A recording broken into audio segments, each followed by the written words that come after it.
Hello everyone, this is Matthew Silpot and welcome to the channel. Thank you for joining. Thank you for your support and your likes, subscriptions and comments where necessary. If you know of anyone that could benefit from this video, please share and you can give feedback as well.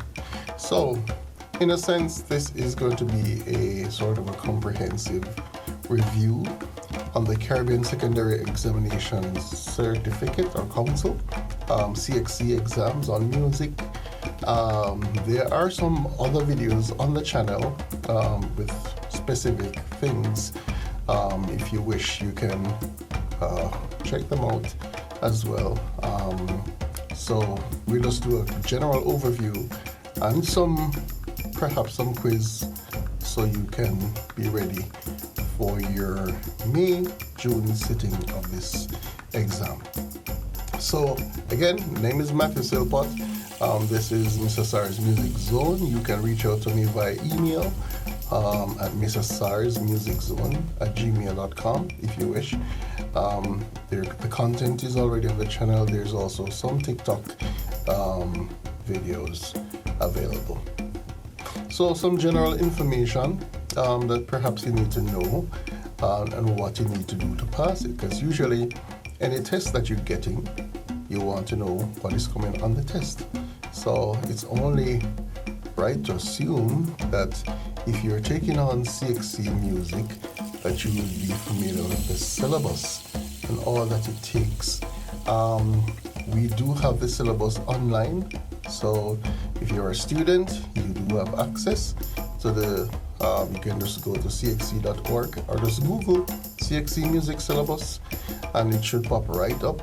If you're a teacher, syllabus is your Bible. That's what you will be using to guide your students. If you're new, welcome. Be not traumatized, do not fear, just read and you will be okay. Once you get up to par with the requirements, you should be quite fine. And of course, reach out if you're struggling. Reach out to your fellow teachers and hear your other persons online. So CXC comprises 3 papers. Paper 3 is what's usually called the SBA, and the students are required to do a written project, and you choose from 3 options. So one would be perhaps a concert review. There's an analysis of 8 advertisements, and there's also an interview with a composer or artist. And then they're required to do a solo work. They're required to do an ensemble work, and of course, bring technical studies. There's also a short interview that's connected with this paper. It's called a Viva Voce, which the examiner will talk about the journey, pieces that they're performing, level, etc. Paper 2 has the components. You have 2 compositions in which you have to do. One is an original and the other is an arrangement. So you should have 1 folder for submission that has 3 scored pieces, 2 audio recordings. And of course, they are supposed to present a solo with the technical work. There are important forms there as well, such as your declaration form and the composition and analysis. We'll talk about that in a little bit. And then your paper 1, which is the multiple choice, that comprises 60 questions, 20 in each area. So we have music history, music literacy, and music perception. So those are the 3 papers that you should be familiar with and know your timelines for, especially papers 3 and 2, as those are to be submitted before your final paper, which is usually around end of May, June, that time. This document is usually for the teacher, but it's good if you're a student that you know about it. And what it is your moderation SBA. So this is where your grades will be for your paper 3. And if you notice, there's a little breakdown. The LIAP, that means listening and appraisal. So whatever project that you choose, it's been graded out of 30. So, and that is broken down to 4-mark introduction allotment, 23-mark allotment for the analysis, and 3-mark presentation. The other side of it is the performance side, which you're supposed to do the solo, scale and arpeggio, and the ensemble work. Notice if you are a vocalist, you are required to do a technical study. Everybody can do a technical study, but I mean, especially vocalists. So while instrumentalists may get away with scales and arpeggios, vocalists, you need a technical study. In the third column, you notice there's a level. So you need to know your level if you're beginner, intermediate, or advanced. And you need to write a number of the projects. So if it's a concert review, it's project 1. If it's advertisements, project 2, and so on and so forth. And of course, you have to populate it with your registration number. That's important. Your center code and all the other information that is pertinent for that. So this is that document. This declaration form is supposed to be for all candidates. So you have your name. It's a written agreement that you have completed the tasks, and you sign. You're supposed to get your principal of your center to sign as well. To the right of this document is your compositional profile analysis. So you should have 2 of those. One is for the original composition, the other is for the arrangement. And you need to fill out fill out all of this form in its entirety. And notice they have to talk about things such as main steps that you took with the compositions, the challenges. In most cases, the one document will not suffice for the information that you should have. So you can have an accompanying document that you perhaps type up or write up to explain in detail, or a couple of pages that you explain in detail about your work. It's your work, so you should talk about it. I don't think that 3 sentences can sum up the work that you will put in for this area, for this composition. All right, and this is for your paper 2. These forms are for paper 2. So you have to get your declaration form, you get to get compositional profile analysis, and those will accompany that document. All right. So if you notice also on the declaration form to the bottom, you have the composition number 1, which you have to state the titles of each. So you have composition number 1, composition number 2. All right. These forms you should be familiar with as well. So the form on the left, these are the requirements that you will be graded for, or this you should be prepared for, and how the marks are distributed. Now you have a max total of 19 marks possible for your solo. So it can be within the outstanding. We don't want to go less than outstanding. So in your preparations, please prepare for that. For your scales and arpeggios, you have a max of about 3 marks, I think, and the ensemble is 12, right? So these are the areas that you should be preparing for. And on the right, the rubric is for your paper 2. So it's a little bit different. There's no ensemble component in the paper 2. You're just doing your solo, scales and arpeggios, or technical study, and then there's a viva voce component that you'll have. This form is also for your paper 2. So an extension, now this is your write-up. This will be accompanying in the folder. You write the name of the composition, you write the name of the composition, and then one of them has to be played live. So you can choose to play either the original or the arrangement live for the examiner. Sorry. Again, for any additional support, your go-to is your syllabus. Check your syllabus at all times to make sure that you have all the requirements that are covered. There's also content there available. The projects are explained in detail. Your levels are explained in detail and other precious nuggets that you can use. So jump online, get your syllabus, don't wait on your teacher. You can go and get it for yourself. Now, in terms of content, CXC is big on talking about the timelines, as in history. So these are timelines that are usually assessed from Renaissance to 20th century. So some of this information is also in the syllabus. So we can talk about the 1400s, the 1600s, 1750s, the 1820s, and 1900s. It's important that you know about the styles, what was happening there, you know about the composers that were around at the time as well. So anything that has to do with art, politics, everyday life. So you can be okay with that. You will not know all the information there is to know on the timelines because this is a very broad area. So, but what you can do is try to get as much as you can for each area. Do some listening in terms of some of the pieces, some of which you might be familiar with already if you're within the music space. So just practice. When you practice, it becomes a habit.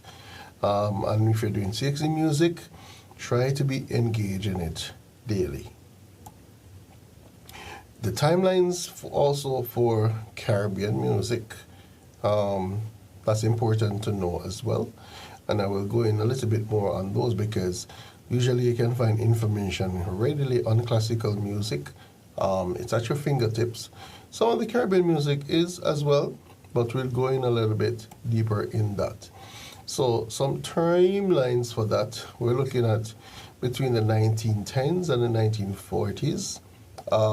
There was talk about the Cuban son and rumba, Trinidad and calypso, Jamaican minto, New African and Creole roots, storytelling and commentary. Jazz age was in Cuba. We're looking at compa around the 40s to 50s, Latin jazz and mambo, and there was also a rise of mass media. 1960s saw popular forms such as ska, reggae, rocksteady, modernized R&B. Those are on 60s to 70s. And the 1980s onward, we're looking at like zouk, reggaeton, that type of thing. So in a little bit more detail, in terms of the Spanish-speaking Caribbean, we're talking about countries like Cuba, Puerto Rico, Dominican Republic. They were the dominant force within the first half of the 19th century. So Cuba was known to be the epicenter of early Creole popular music. So earlier slides spoke about the Cuban son and rumba, which laid rhythmic foundations for that jazz era. And in the 1940s and 50s, Havana in Cuba was the musical mecca, which they produced mambo, cha-cha, and New York became a secondary hub where Cuban rhythms and American jazz fused into Latin jazz. So we're talking about big names like Dizzy Gillespie, Dizzy Gillespie, and Machito. The rise of salsa around this time as well. After the revolution in 1959, there was Puerto Rican and Nuyorican, where musicians re-energized the son tradition in the 1970s. So around this time, salsa was born. And the popularity spread right across the Latin America population and using New York as that beacon of support for the area. Merengue, original from the Dominican Republic, was characterized by the quick 2/4 or simple duple beat and accordion sound, and that evolved from a rural folk music into a national and international symbol. So that was happening around the Spanish-speaking side of the Caribbean. In Jamaica, there was mento, reggae, and a big star. The 20th century musical journey was very impactful that it redefined global pop culture. So roots, reggae, or what it's called, was around the 1940s to 50s, which began with mento as a popular music of Jamaica, which was an acoustic version using guitar, banjo, fife, rumba box that drove folk music, and it was usually humorous. It was the first commercial popular music in Jamaica. Ska came about around the 1960s, which was after the independence, which is a fast version of mento, and that was what we used as dance music, using some infusions of American R&B and jazz. It was a skanking guitar, so yeah, check, check, check, check, check, check, offbeat, and it became very iconic. Scatolites was a big name around that time in terms of defining this genre, which was then followed by rocksteady in the mid-60s. The pace of life was to kind of slow down because everybody couldn't keep up with ska at the time. So rocksteady was a slowed version, still dance music, but slower, more emphasis on bass and romantic harmonies.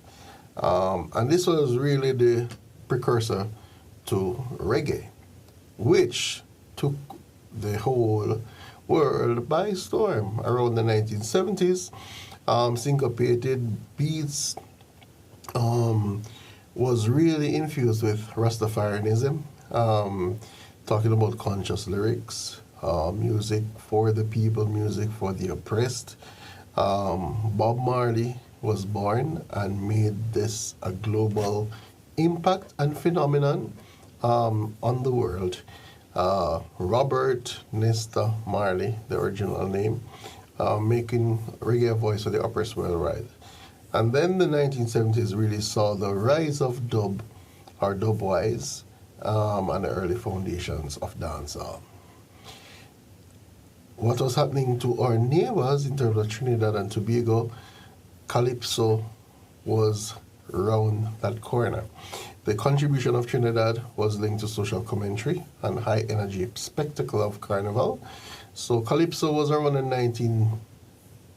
1910s, early 1910 to 1950s, with some infusions of African music called Kaiso and the chants of Calypsonians. Calypso served as a musical newspaper for this part of the world, which was very witty, very comical, sometimes whimsical, and political critique. The music defined colonial censorship and chronicled island life. So this was a music used as code, and sometimes really to, have a good time or make light of situations. The golden age of carnival was Calypso, was around the 50s, when the golden age of Roaring Lion and Lord Invader came about, and then you heard the name Harry Belafonte, though Jamaican, and started with Mento. He kind of broke the scene with Day, oh, Day that light and me welcome home. Steel pan was also a popular phenomenon around this time. You saw the invention of steel pan, which is a melodic percussion instrument, literally made from hammered 55-gallon oil drums. And that was born from bamboo stamping tubes, which now became the literal sound of carnival. High energy. Soca came after, around the 70s, keeping the high energy of carnival going. Again, also, the flip side to ska and rocksteady. So ska was fast, so they slowed it down. Now, Calypso was slow, so they sped it up. So this was the flip side of Jamaica and Trinidad and Tobago. So Calypso became high energy, created by Lord Shorty, and it really infused Calypso with a repetitive, driving, East Indian-inspired rhythmic beat, making it ultimate for your dance party. Now, the French Caribbean aspect or side, we're talking about compa and zouk. They carve their own path in terms of music. So in Haiti, compa was created by Neymar Jean-Baptiste, and this was seen as a modern merengue dance music from Haiti. It was created in the 1950s by this great saxophonist, and it featured distinctive beat with strong emphasis on the second and fourth beats. Often played by big horn sections, there was guitar, there was piano, and it was the most popular contemporary dance music in Haiti at the time and the diaspora. Zouk, around the 80s, was from Guadeloupe and Martinique, and this literal meaning for zouk is party, which became a massive international hit, particularly in France, and it was also characterized by lush synthesizers, drum machines, and slow romantic rhythms. This left a big legacy because throughout the century, migration of technology and that just created this whole different level of musicality and music making. New York City again was the hub, becoming a vibrant crossroads where the music of the Greater Caribbean collided and re-emerged. We used to talk about melting pot, but in my college sojourn, I've heard one of my professors talk about a salad, the concept of a salad, where each participant is contributing to the greater good, but also functioning independently, compared to a soup where everything is almost melted or boiled down. So New York was that salad where all of the Caribbean came together and spread out. All right. The event of advent of reggaeton that came about as well, which was a cross between reggae and Latin music. So that was really a Spanish language of dancehall and hip hop that closed out the century, and that became a global phenomenon. So some other genres that you perhaps need to know about. We spoke about mental, but gospel, jazz, spirituals. Gospel is a genre of Christian music characterized by dominant vocals, often in chorus. They're usually strong harmonies and lyrics focus on faith, praise, and salvation, which is originally from African American spirituals and hymns in the early 20th century. You may also found a foundational influence on soul, R&B, and rock and roll. So gospel is another big fusion genre that everybody's in. And of course, gospel is broken down in so many subcategories. It's so amazing. Jazz, which is another studied genre, that was, of course, from the African American culture as well. So we're speaking about states like New Orleans, Louisiana, in the late 19th and 20th centuries. Very much big on improvisations, syncopations, swing rhythms, and blue notes. And like gospel, jazz has a lot of subgenres, and those included like Dixieland, bebop, cool jazz, and fusion. Parang, it's been on the earlier syllabuses, but I'm not sure if it's coming again. But it's also from Trinidad, traditionally performed around the Christmas season. Features Spanish language vocals, acoustic string instruments, and percussion. And the lyrics often depict a nativity, anything on social gathering or romance. All right. Soca, we spoke about soca earlier, so we don't have to go into that, and calypso. We're talking about paper 1 in a little bit more detail, where it's divided into 3 papers. So that's 60 multiple choice, 20 for each category.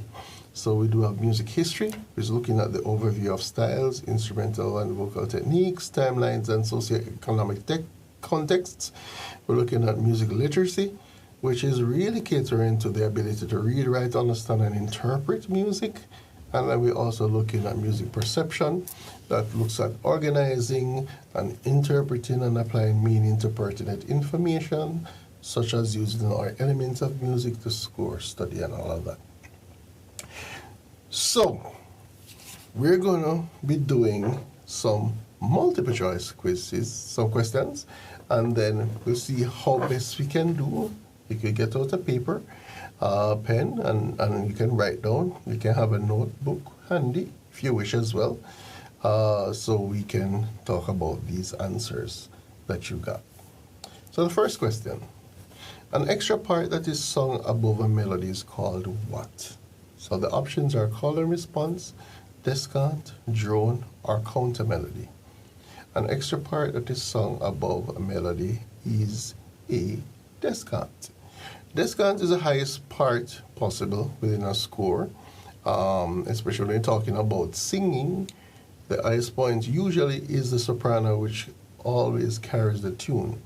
And again, a quick way to do multiple choice questions is that you may have two of the options that are really far off, one that is close to the answer and the actual answer.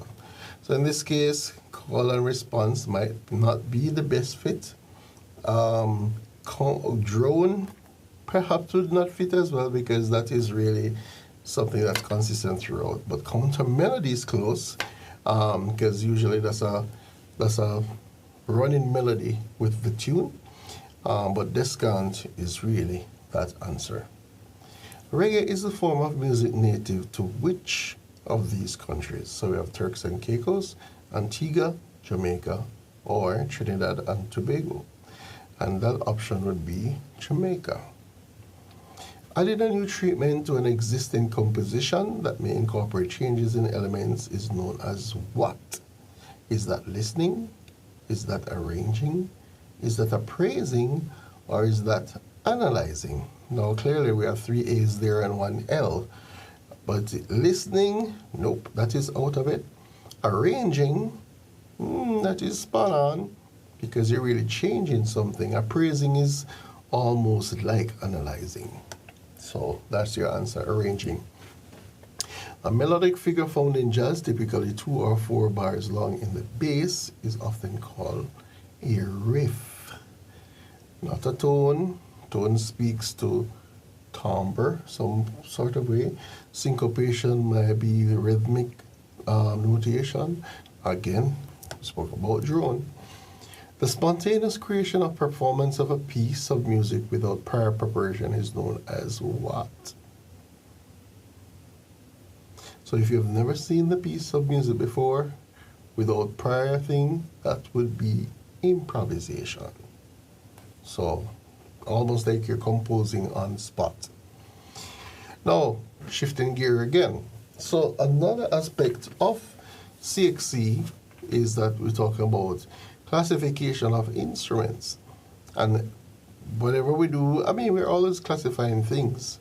But in terms of instruments, instruments are usually classified in groups because of a particular look, a sound, and perhaps make. So traditionally, the European culture classified instruments according to orchestral families. And these instruments were grouped in SATB format. And I hope everybody knows what SATB means. SATB means soprano, alto, tenor, and bass. So the voice parts, and usually the concept is the smaller the instrument, the higher the sound. The bigger the instrument, the lower the sound. So smaller instrument, high sound, bigger, low sound. Now, orchestral classification identified 4 categories of instruments. And do you know them? Can you name them? So if you were thinking string, woodwind, brass wind, and percussion, you're absolutely correct. So the orchestra was divided into these 4 categories. Right. So it didn't cover all the instruments they were, because these were particularly from European or Western art culture. So this was in the early 20th century. These two fellows, Erich Moritz von Humboldt and Kurt Sachs, they devised this system to classify all musical instruments. So this system now was based on how the instrument created vibrations in order to produce sound. So this particular classification is now more accepted worldwide than original orchestral classification. So compared to the orchestra, the system had 5 categories. Now, do you know these categories? So if you said aerophones, chordophones, membranophones, idiophones, and electrophones, you are absolutely correct. Those were the categories that were used. And they were how you needed to vibrate things to make sound. So, for example, well, you should know them already, so let's do this quiz as a pre-diagnostic test. So we have aerophone, chordophone, idiophone, membranophone, electrophones. If we call the instruments on the right, you tell me which category they are supposed to be. So for a flute, the category would be aerophone, because you need air to produce sound. A conga, which is a drum, would be a membranophone because of the stretched skin. A mandolin, which is like a guitar, would be a chordophone because of strings being vibration.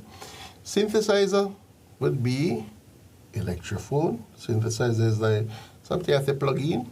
Pipe organ, usually electrophone, but sometimes they had organs that used air to produce the sound. But in this case, a lot of pipe organs that we have now use electricity. Timpani or kettle drum would be a membranophone, saxophone, aerophone.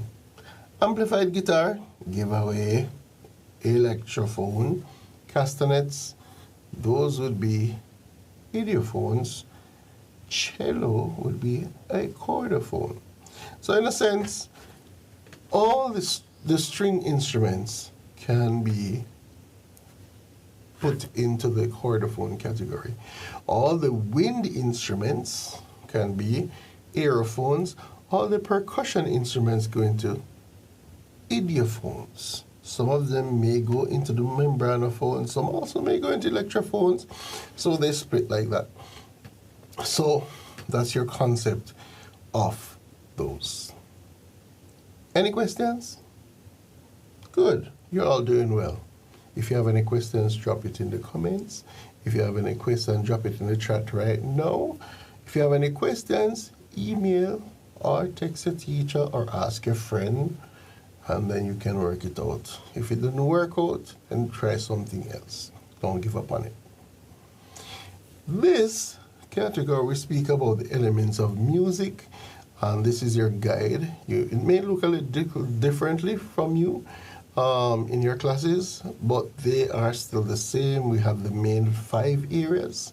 So we're talking about expressive qualities, talking about harmony, melody, rhythm, and form. In the expressive qualities, you may hear things about timbre, tempo, dynamics. In the harmonies, we talk about drones, ostinatos, chords.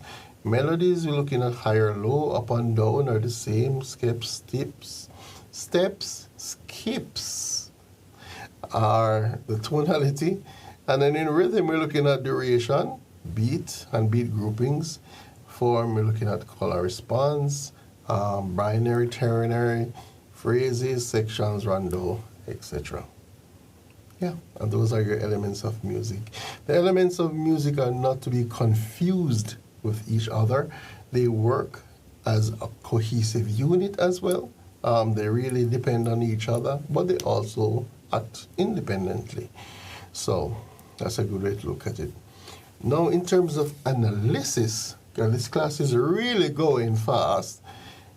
Looking at a score and getting all the information or most as possible is key or of paramount importance. So if I put a simple score like this and ask you to look at it and try to get all the information that you possibly can from this, what would you put down? Let's try to do this in a minute.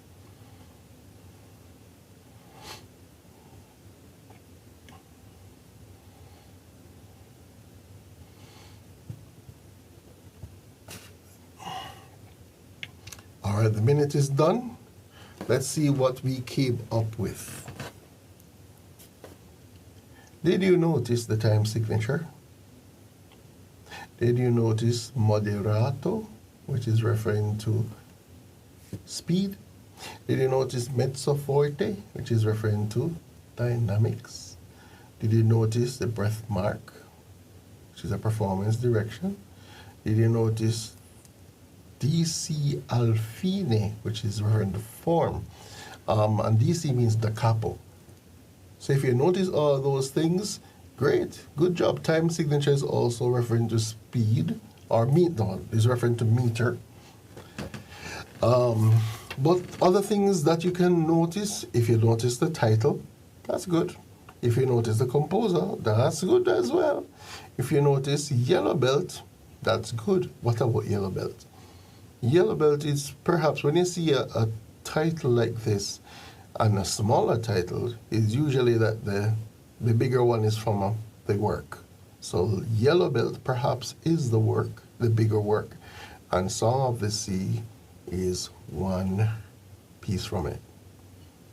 And then another question I may ask is, what instrument do you think this is intended for?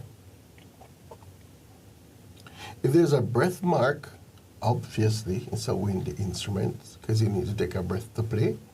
And perhaps it could be a recorder piece. Or people would say a flute, but usually it's a recorder piece. Very good. How are we doing? Great. All right. Let's test our rhythm here. And this is a simple instructions. So I'm going to be your metronome. 1, 2, 3, 4. 1, 2, 3, 4. And you do the actions to the metronome. Go. 1, 2, 3, 4. 1, 2, 3, 4. 1, 2, 3, 4. 1, 2, 3, 4. 1, 2, 3, 4. 1, 2, 3, 4. Did you make it? You did. Let's go in reverse. From ready, go. 1, 2, 3, 4. 1, 2, 3, 4. 1, 2, 3, 4. 1, 2, 3, 4. 1, 2, 3, 4. Hope you made it. So, let's jump back in our quiz.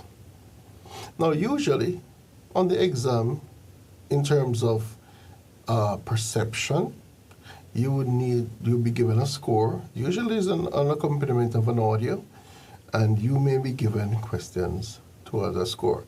Usually can function without the audio, but I just have 4 questions in pertinent to the score, and you can do them. So first one, what is the time signature? If we say 12/8, that would be correct. Or compound quadruple, that is also correct.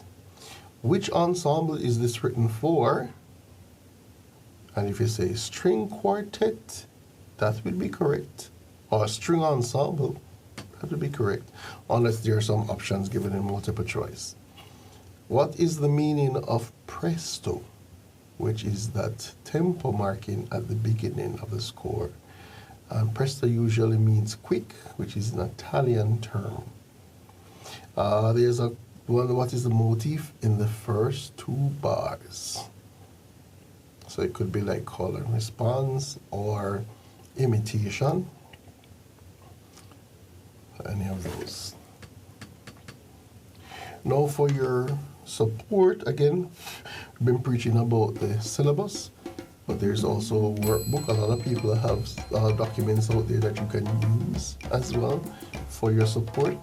So you can probably just Google and things will pop up, and you can decipher if the information is that you want at the time. For additional support for this channel, I do have a CXC Music Corner that you can jump in if you like and look at some of the things there, other than what I've been sharing just now. And any questions or any concerns, you just have to reach out with somebody. Do not suffer when you can get help. Do not be dismayed if you came to music late. All you have to do is do the work. Be diligent, work with your timelines. Usually your teacher is your first point of contact. Any other source is secondary. So you can work with that. All right. So all the best with your exams. Reach out if you have any issues. Check out the channel. Check out the support necessary for you, and all the best in getting your grade 1 for this time. Walk good. Bye.